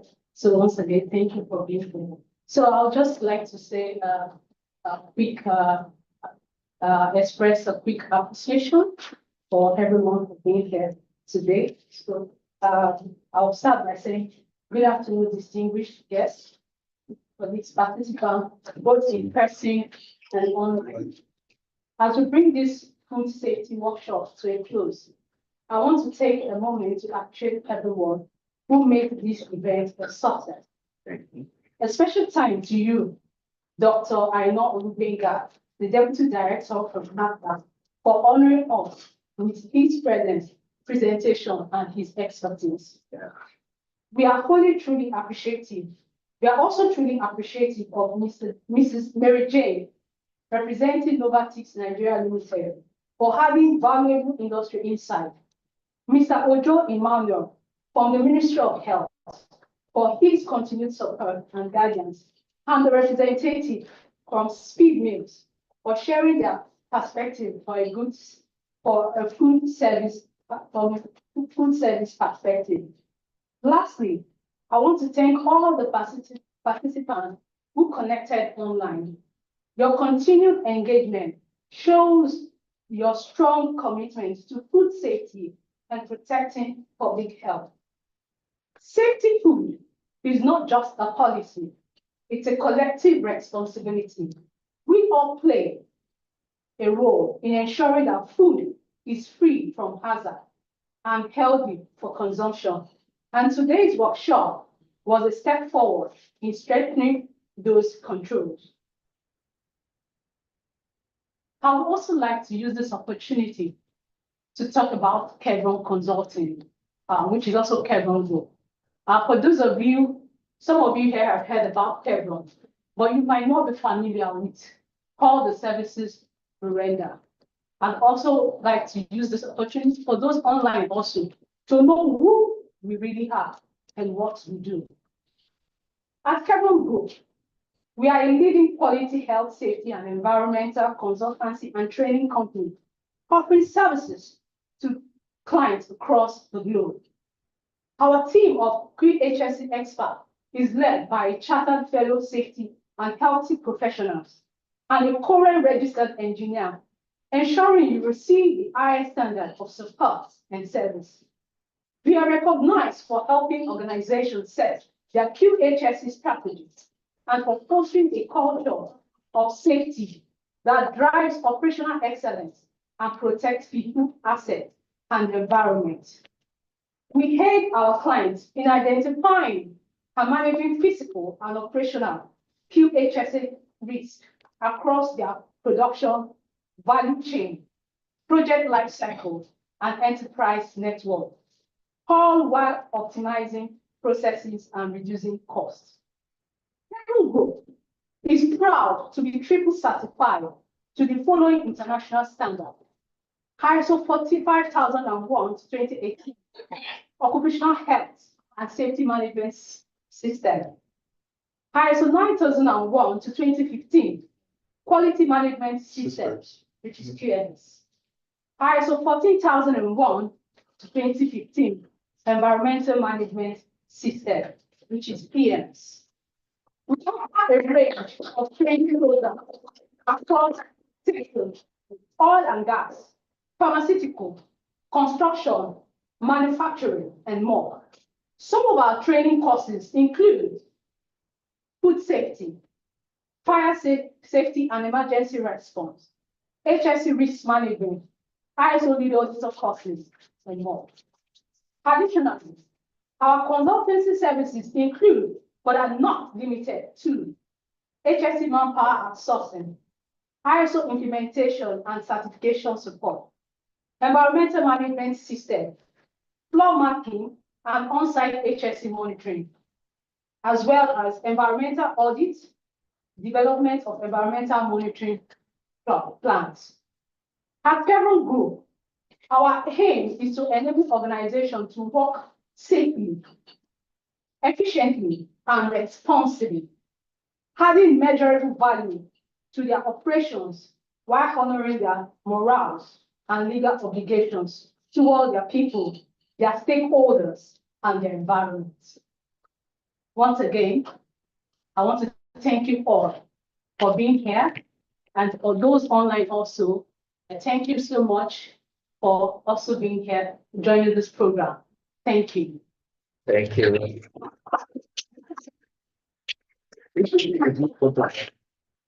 Yeah, we would. Thank you, Ms. Shola, for that. This is where we bring the live webcast to a close. For those in-house, now you have a chance to ask questions about regulations or whatever person needs in the next 10 to 20 minutes, and we'll call it a wrap. So please direct your questions to the panelists, and they'll answer accordingly. So we're seated here. Before I was saying we should stand and maybe have like groups, or you like being seated here. Thank you. So yes, sir, please, your name and